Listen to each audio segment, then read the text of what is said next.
Every year, countries get together in a conference, the COP, the Conference of Parties. Inside, government delegates from all around the world trying to negotiate this legal text. Outside, you have anybody and everybody who's interested in climate change.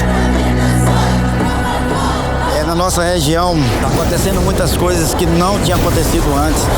Passa muito tempo agora sem chover, sem água. We are the 5% of the world population and we protect 80% of the forest. This is what a 1.2 degree average global temperature increase looks like. Carry on as we are, and a 3-degree catastrophe awaits our species and all others.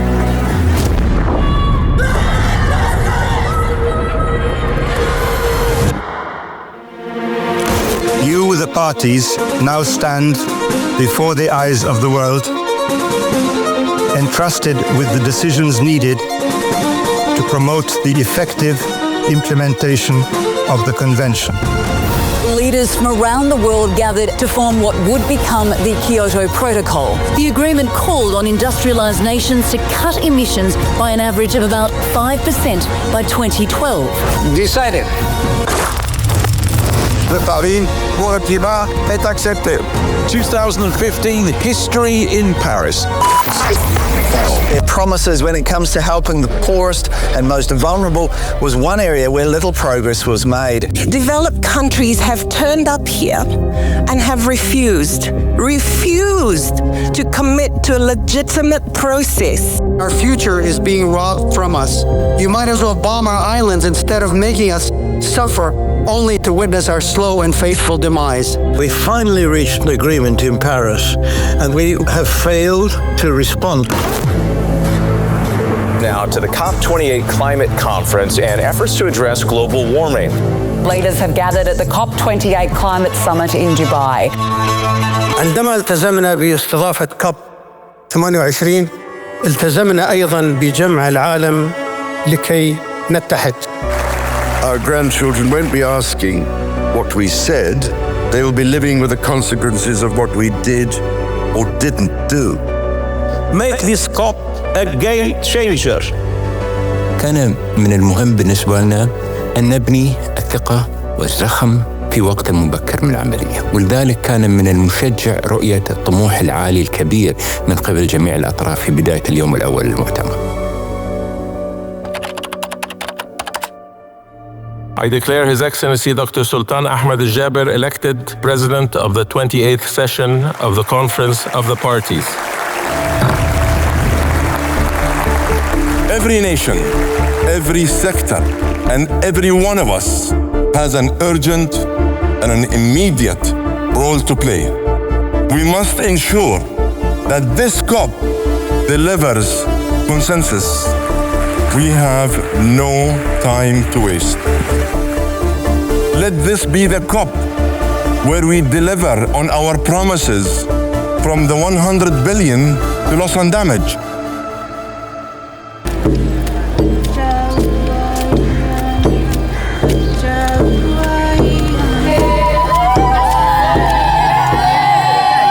This is something that poor developing nations have been pushing for a long time. And at its core, this is basically a fund set up by wealthy nations to give money to poor nations to cover the impacts of climate change.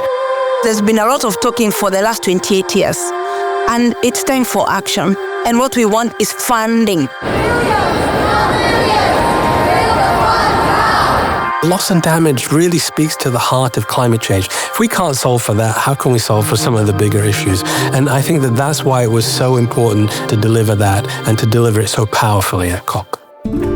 I invite the COP to turn to document entitled The Operationalization of the New Funding Arrangements, including a fund responding to loss and damage. Hearing no objections, it is so decided.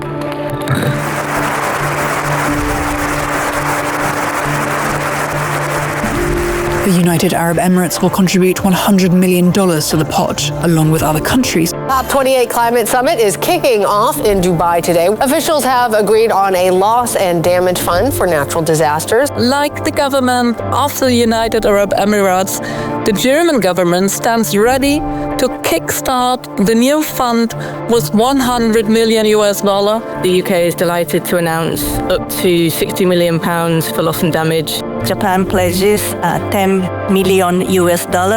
To see, Your Excellency, that the loss and damage fund will be established to the tune of more than $200 million in the first 20 minutes of acceptance. I think this is a good statement of intent. Thank you very much, Zambia, for your kind words. And like we promised, this is going to be a different COP with a different presidency, very much centered around action and implementation. Day one has brought a surprise breakthrough with leaders agreeing to launch a fund. That is something poorer nations have been fighting for 3 decades. We really applaud the excellent decision that was made on the very first day of the COP. I want to commend the COP presidency because the issue around investment and the biggest challenge is, if you will, it's running towards gunfire. That's leadership. This represents a new day for climate finance, a new day to help build trust, and it's a new day to build the true new climate economy. Well, I think there's a lot of hope, huge amount of hope. Great expectations, literally, because people know how urgent this is right now. There's just a sense of crisis on a global basis. We can't solve the problem of the planet if we don't have everybody at the table. This year, I'm sure you noticed, COP is more inclusive. This industry can do a lot, and we believed in that from day one. The Oil and Gas Decarbonization Charter has some very core elements to it. By 2025, we're asking for the entire industry to identify what their 2030 interim targets are going to be, and then to update the world in 2028. With respect to methane, the 2030 target is imperative, and we're pushing for near zero upstream methane by 2030. In terms of the temperatures that we will otherwise see in the next decade, today could be the single most impactful day of announcements from any COP in my 30 years at the Environmental Defense Fund. Everyone is here to try and shape the future for their own children, their children's children. This is not just an event. This is a movement.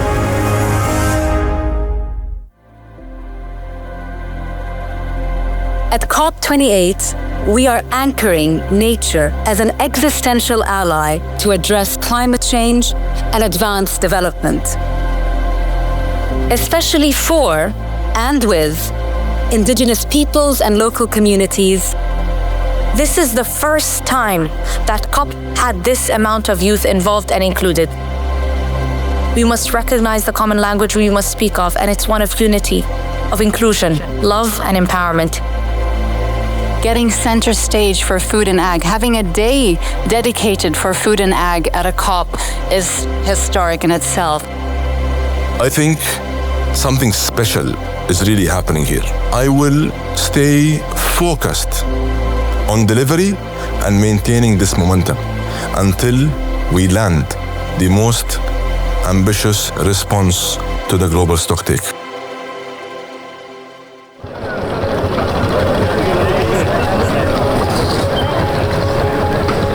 We are designing what the political week is going to look like. We have our ministers arriving tomorrow, so we have to choreograph how the ministers are going to be engaged in the process.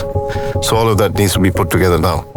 The biggest question in the lead up to COP28 is how are we going to deliver on the ambition of the Paris Agreement? Paris had a clear mandate. They had to deliver a treaty, a pathway to, having ambitious goals when it comes to combating climate change. And one of the outcomes of the Paris Agreement was the global stocktake.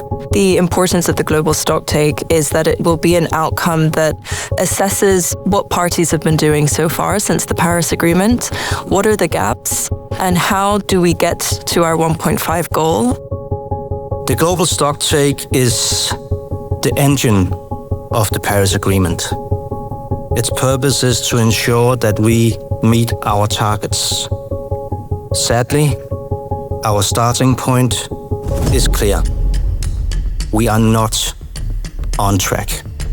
This is as thorny and difficult a public policy exercise as there is, because every country has different interests, different culture, different economies, and different capacities to be able to respond. You know, all decision text has to be agreed by consensus. We have to have a collective process. When you say it's a party-driven process, you know, in the Security Council, you have 5 countries with vetoes. Yeah. In this process, you have every country with a veto. Any party at any moment can say, actually, this wasn't good enough, or actually, this went too far, and can break consensus. That is the beauty and the greatest challenge. We do think that the references to means of implementation is weak. We saw there is a lot of new expression and unclear concept regarding the means of implementation. We suggest restoration and conservation of ecosystems. 1.5 scenario reference in the adaptation context might be misleading. All countries need to agree on something that is so important. It's actually almost an impossible job, right? Dr. Al-Jaber, could you just answer one question from the press? Dr. Al-Jaber, one question from the press.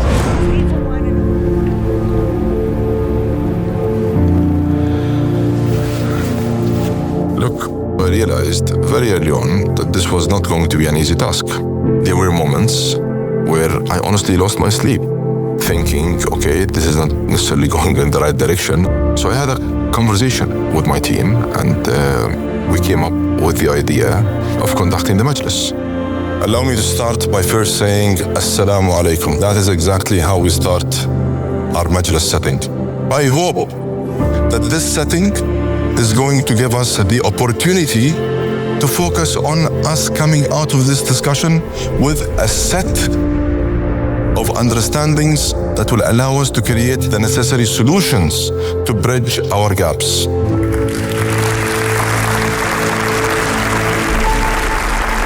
I do care about the time we spend in this discussion.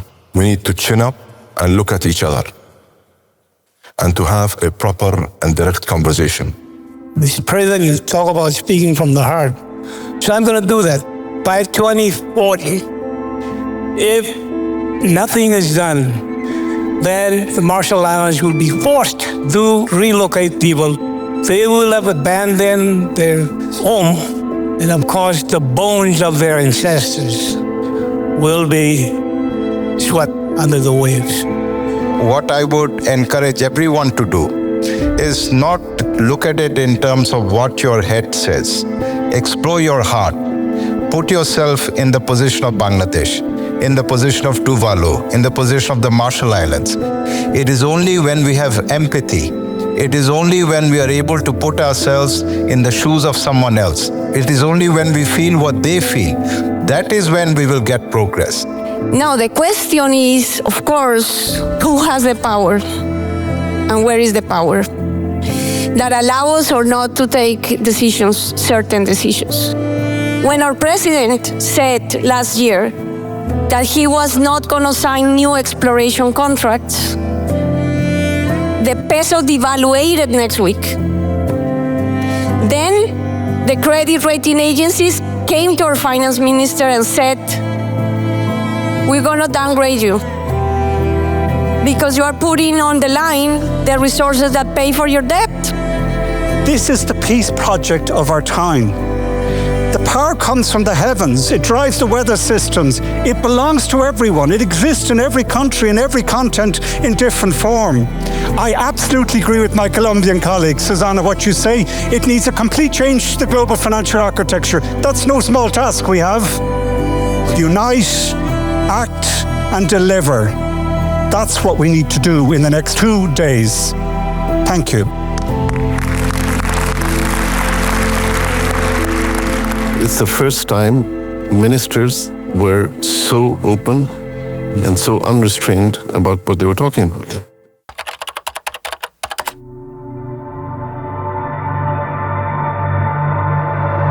Tensions are running high on the final scheduled day of the COP28 climate summit in Dubai. Time is running out for countries at the COP28 summit to come to a consensus on tackling climate change. Currently, we're waiting for an updated draft of the decision text. It's the night of the 12th, and everybody's like, where's the text? We want to see the text. Hannah's in one room, Iman's in another room, His Excellency Adnan's in another room, His Excellency Dr. Sultan's in another room. We are really holding back and consulting and trying to get feedback on what we're trying to put on the table. The United Nations COP28 summit went into overtime in Dubai. They basically have been working on a draft overnight Dubai time. They're going to release that new draft and then have a new session to get everyone back together and try to find consensus.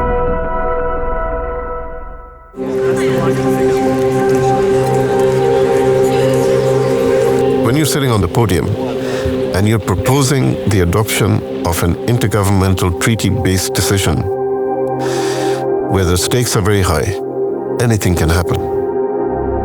I invite the CMA to consider agenda item 4, first global stocktake. I'm sitting on the stage, listening to Dr. Sultan read out the global stocktake, and I'm just extremely nervous. Like, I'm looking at every single country, I'm looking at every single flag, I'm looking at every single mic, seeing if someone's going to request the floor. I invite the CMA to adopt the draft decision entitled Outcome of the First Global Stocktake.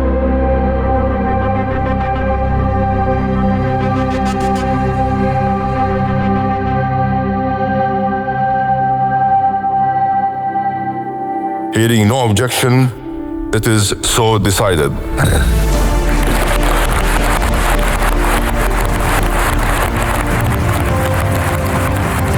And he gavelled. It is so decided, like, oh my God, we did it. All of the parties were able to overcome the difficulties and challenges and work together to deliver an outcome that I think is really good for this process and really proves that multilateralism works in a powerful way.